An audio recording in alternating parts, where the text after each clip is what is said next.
kamu di mata pelajaran Quran Hadis. Minggu kemarin kita sudah belajar tentang unsur-unsur hadis. Sudah paham ya? Apa saja unsur-unsur hadis kemarin? Ya betul, ada sanad, ada matan, dan juga ada rawi. Nah hari ini kita akan belajar tentang fungsi hadis terhadap Al-Quran. Silahkan siapkan buku tulisnya, buku paketnya, dan catat yang memang perlu kalian catat. Nah, untuk pembelajaran kali ini tujuannya adalah yang pertama, nantinya kalian diharapkan bisa menjelaskan fungsi hadis terhadap Al-Quran dengan benar. Kemudian yang kedua, nantinya kalian juga bisa mengamalkan sikap proaktif dalam lingkungan sebagai implementasi dari pemahaman fungsi hadis terhadap Al-Quran dengan tepat. Kemudian yang ketiga, nanti kalian juga diharapkan bisa menganalisis fungsi hadis terhadap Al-Quran dengan benar. Dan yang terakhir, nantinya kalian diharapkan bisa menyajikan contoh-contoh fungsi hadis terhadap Al-Quran dalam kehidupan sehari-hari dengan benar. Nah, sebelum kita mulai pembelajaran hari ini, terlebih dahulu kita membaca doa bersama dengan baca basmalah bersama. Bismillahirrahmanirrahim. Nah, seperti yang kalian lihat ya, hadis ini berfungsi sebagai penjelas atau perinci dari Al-Quran. Apa sih maksudnya? Nah, jadi hadis ini yang menjelaskan pesan-pesan Al-Quran yang tidak dijelaskan dengan detail di dalamnya, ya.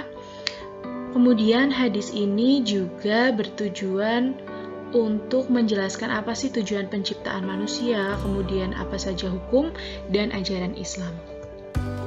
Kemudian fungsi hadis pada Al-Quran seperti yang tadi Bu Umu katakan adalah sebagai penjelas atau bayan, kata lainnya. Ada 4 macam yang di sini akan Bu Guru jelaskan, yaitu yang pertama adalah bayan at-takrir. Bayan at-takrir adalah hadis itu berfungsi untuk memperkokoh kandungan Al-Quran. Jadi ketika sudah ada ayat Al-Quran, kemudian muncul sebuah hadis, nah hadis itu tujuannya untuk memperkokoh atau untuk memperkuat kandungan Al-Quran itu sendiri. Kemudian yang kedua yaitu adalah bayan at-tafsir. Apa sih bayan at-tafsir? Yaitu hadis itu berfungsi untuk merincikan Al-Quran yang masih umum dan memberikan batasan ayat yang mutlak. Kemudian yang ketiga ada bayan at-tashri', yaitu hadis ini berfungsi untuk memberikan kepastian hukum atau ajaran Islam yang tidak dijelaskan di dalam Al-Quran. Dan yang terakhir berfungsi sebagai bayan an-nasakh, yaitu memberikan ketentuan baru yang dapat menghapus ketentuan lama. Nah, sekarang Bu Umu jelaskan satu persatu. Yang pertama adalah bayan at-takrir.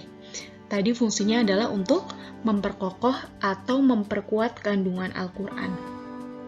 Contohnya seperti apa?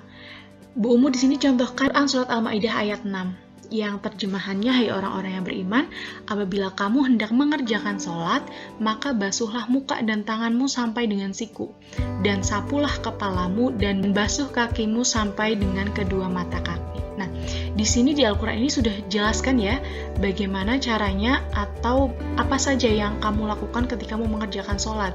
Sudah dijelaskan secara rinci di sini. Kemudian muncullah sebuah hadis yang memperkuat dari penafsiran Al-Quran tersebut, yaitu tidak diterima sholat seseorang yang berhadas sampai ia berwudu, dari hadis riwayatnya Bukhari dan Abu Hurairah. Nah, kemudian yang kedua adalah bayan at-tafsir, berfungsi untuk merincikan Al-Quran yang masih umum dan memberikan batas ayat yang mutlak. Nah, Bu Umu di sini contohkan bahwasanya pada waktu itu Rasulullah didatangi seseorang yang membawa pencuri. Maka beliau memotong tangan pencuri tersebut dari pergelangan tangan. Nah, hadis ini merincikan di Quran surat Al-Maidah ayat 38 yang berbunyi, laki-laki yang mencuri dan perempuan yang mencuri, potonglah tangan keduanya sebagai pembalasan bagi apa yang mereka kerjakan dan sebagai siksaan dari Allah. Nah itu ya. Kemudian yang ketiga adalah bayan at-tashri', yaitu memberikan kepastian hukum atau ajaran Islam yang tidak dijelaskan di dalam Al-Quran. Ya, contohnya di sini ada perihal tentang zakat. Di Al-Quran disebutkan kita diperintahkan untuk berzakat, namun tidak disebutkan atau tidak dijelaskan secara detail zakatnya itu apa, seberapa banyak zakatnya. Nah, kemudian ada hadis yang mengatakan bahwasanya Rasulullah telah mewajibkan zakat fitrah kepada umat Islam pada bulan Ramadan 1 sok kurma atau gandum untuk setiap orang, baik merdeka atau hamba, laki-laki ataupun perempuan. Hadis riwayatnya Muslim. Kemudian yang terakhir adalah bayan anasah, yaitu memberikan ketentuan baru yang dapat menghapus ketentuan lama. Untuk fungsi hadis berdasarkan bayan anasah ini, itu masih menjadi perdebatan. Kenapa? Dasarnya ini adalah di Quran Surat Al-Baqarah ayat 106 yang mengatakan bahwasanya ayat mana saja yang kami nasahkan atau kami jadikan manusia lupa kepadanya, kami datangkan yang lebih baik daripadanya atau yang sebanding dengannya. Tidakkah kamu mengetahui bahwa sesungguhnya Allah Maha Kuasa atas segala sesuatu? Kenapa kok di sini terjadi perbedaan pendapat antar ulama?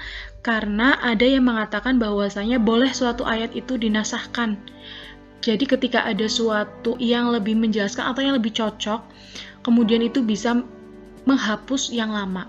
Tapi ada juga ulama yang mengatakan bahwasanya Al-Quran itu diturunkan dengan segala kebenarannya. Ya, makanya di sini terdapat perbedaan antar ulama.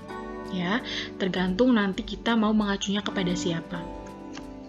Nah, kemudian kedudukan hadis. Seperti yang kalian ketahui, hadis di sini mempunyai kedudukan sebagai sumber hukum Islam yang kedua setelah Al-Quran. Ya, pintar. Kemudian yang terakhir adalah bagaimana sih sikapnya kalian sebagai seorang pelajar? Tentunya kalian sebagai seorang pelajar itu harus mempelajari dan menerapkan keduanya, baik itu Al-Quran ataupun hadis. Tentunya tidak hanya dari dua hal tersebut, tapi kalian juga bisa mencari ilmu dari para ulama atau dari orang-orang yang memang sudah ahli di bidang tersebut. Nah, itu saja untuk materi hari ini. Jangan lupa tetap patuhi protokol kesehatan 5M, dan jangan lupa nanti silakan kalian kerjakan evaluasinya di e-learning ya. Terima kasih. Itu saja dari Bu Umu. Sebelum Bu Umu akhiri, kita baca hamdalah bersama. Alhamdulillahirabbil alamin. Bu Umu akhiri. Wassalamualaikum warahmatullahi wabarakatuh.